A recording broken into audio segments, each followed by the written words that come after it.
All right, you are tuned into Bowks Talking Bouts, and very excited to be speaking with an individual who's fighting at PFL Chicago, and a very curious co-main event bout in the middleweight ranks set for April 11th as Josh Silveira takes on Jordan Newman. And great having Jordan on Bowks Talking Bouts today. How are you feeling ahead of the fight, man? Just pretty close proximity, a week out, from the recording and everything. Like, how are you feeling heading into this one? It seems like a big moment for you. Yeah, I'm feeling good. Just chilling. Weight's good, so just focusing on little things. And I guess just what does this represent in the career, like in as far as like a progression to that next level? I mean, a co-main event opportunity, as I was talking about, Sergio Pettis, former Bellator champion, big PFL star in the main event. Like, does this represent like that leveling up in your career, or how are you looking at this one here against Josh Silveira? Yeah, it's definitely a level up as far as where I'm gonna be fighting on the card. It's pretty sick to be co-main, especially with someone like Sergio, a teammate of mine. So yeah, it's awesome.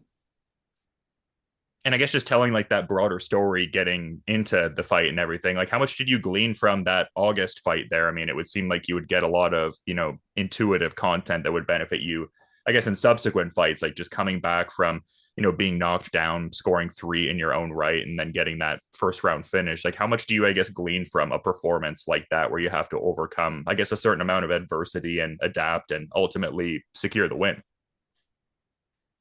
Yeah, it's a fight. Shit's get crazy in there, and it was good. It was good.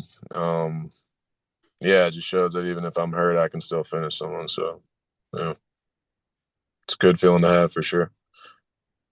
And was there any, I guess, differentiation or I guess adjustment piece with that, being your entry into the PFL space with, I guess, a lot of your prior experience being in Bellator? Did it seem a great deal different in any regard or kind of same in that regard? Um, yeah, fight's a fight. I'm always every fight I'm always looking at more important than my last, especially being undefeated. Um, I was trying to stay undefeated. Um, but I'm just gonna keep doing what I'm doing and not trying to change anything too much and not try to think about it as anything different than what I've been doing. So I think looking at it that way gives it a healthy perspective. Like just in the sense of, focusing on what's within your immediate control and pouring into, I guess, your methodology. Is that kind of what you're talking about? Like having that lack of outside noise kind of piece, or what were you meaning with that? What do you mean? I guess I was just wondering, like, if you wanted to like expound upon that a bit more. Like, it seemed like you were almost talking about like things like within your control and more focusing on that. Like, was that kind of the sentiment there, or is it just kind of like an if it's not broke, don't fix it kind of sentiment more so? Yeah, if it's not broke, don't fix it.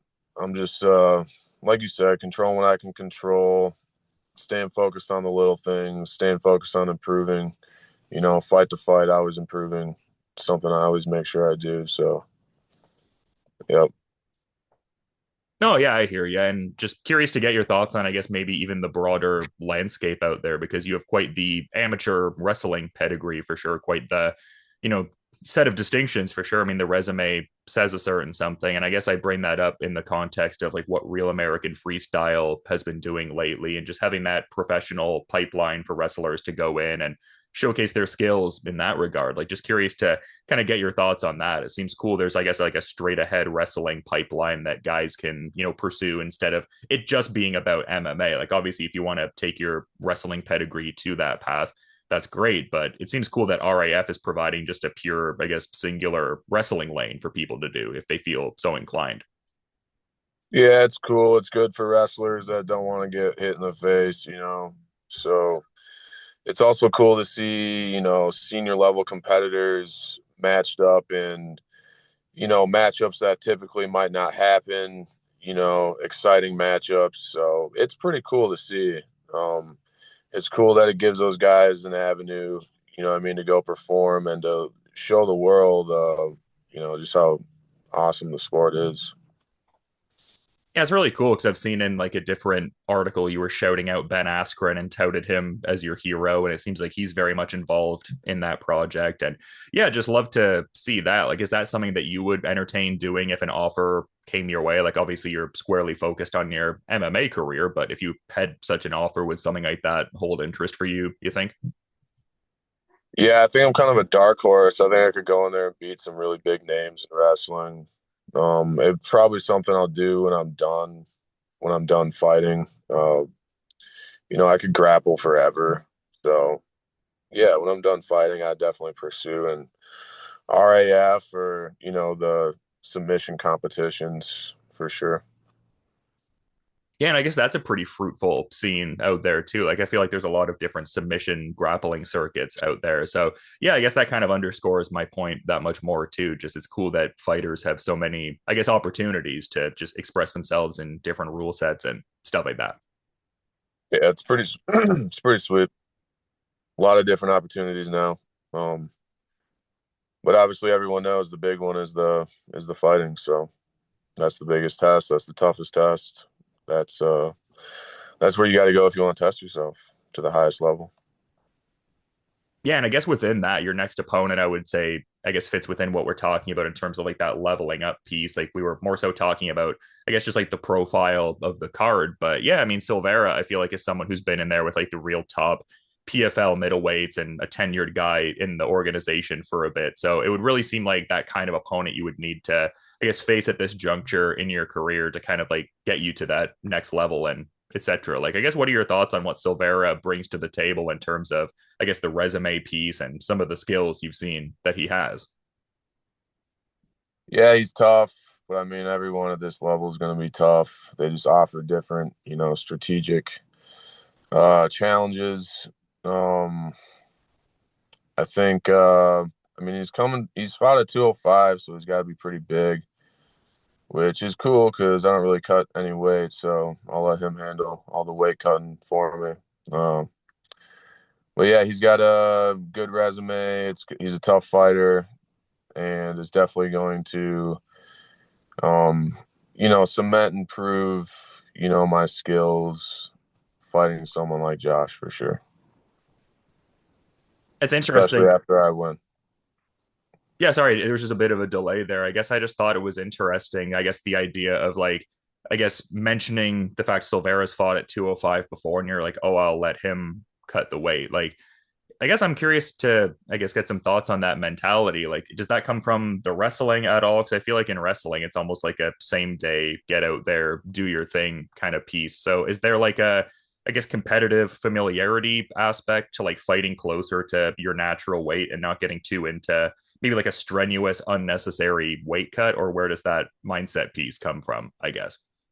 Yeah, I don't really like cutting weight anymore. um I stay light. That way, when I'm leading up to the fight, I can just focus on skills, focus on the fight, not focus on losing weight. I feel like a lot of guys last couple of weeks it's all about losing the weight, and I think that can take away from your focus and your power and your chin. So the more weight you cut, I think that's probably, it comes with its advantages, but it's also going to come with its disadvantages. And I don't think you always get to choose, it all depends on how you cut the weight, but there's always unexpected shit that comes along with that. So I prefer just not to cut too much weight. I think I stay faster, I stay stronger through the fight. So, yeah. Yeah, I mean, why have an extra thing to worry about, right? Exactly. And I guess just one of the last things I wanted to touch on, and it was more so from Sergio Pettis mentioning it when I spoke to him the other day. Like he was talking about the complications with, this being his first fight without, Duke Roufus in his corner. And obviously, rest in peace, a massive pioneer in not just martial arts, but a great leader and a great man in many regards from what you hear from people who speak about him. Like, is there any kind of like thought process in that regard with you? Like, I mean, when I was talking to Sergio, he was almost looking at this as like a chance to like honor Duke by way of like showcasing the skills that he's learned from, I guess, being under his tutelage. Is there maybe a similar dynamic with you in terms of this fight, or just curious to get your thoughts on that aspect? Yep. you got to make the people that are no longer here proud of what you're doing, and I expect to do that, in that fight. So it definitely has part of it. It's definitely part of it for me. Um, yeah.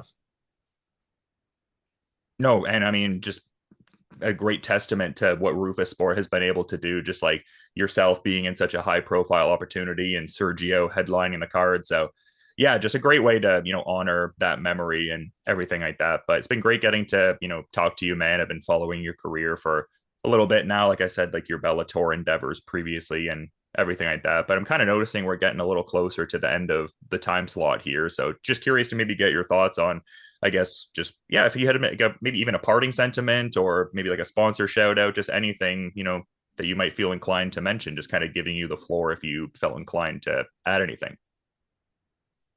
No, thanks for interviewing me.